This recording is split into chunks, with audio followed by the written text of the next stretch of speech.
Une eau à 24 degrés, des vagues qui semblent inoffensives et une méconnaissance des lieux.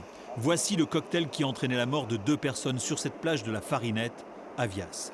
2 noyades que les promeneurs rencontrés ont du mal à expliquer. C'est calmé un peu, mais hier, Ah oui, mais c'est au Cap étonnant d'Agde, quand c'était même parce vraiment que ça impressionnant. paraît simple. Hein, ils se sont déplacés vraiment au bord. Hein, donc, J'ai vu, c'est beaucoup de personnes âgées aussi. ouais.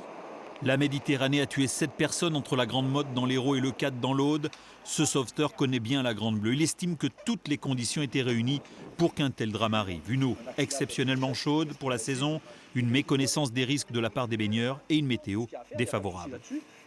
Ce sont les phénomènes de vent de sud-est qui sont identifiés comme étant des vents qui génèrent des courants qui peuvent arracher les gens du bord de côte. Alors, même les anciens avaient un terme qui s'appelait la tiragne, tout ce que cela veut dire, mais qui exprimait bien ce phénomène où les gens se font arracher du bord de plage et des rives. Face à cette situation, les préfectures de l'Aude et de l'Hérault mettent en garde contre le risque élevé de noyade.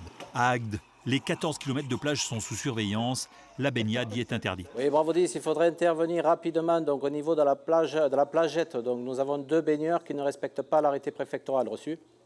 Ce couple de baigneurs britanniques n'était pas au courant de l'interdiction. Il sera simplement rappelé à l'ordre. Nous sommes quand même à la mi-septembre, nos postes de secours sont fermés.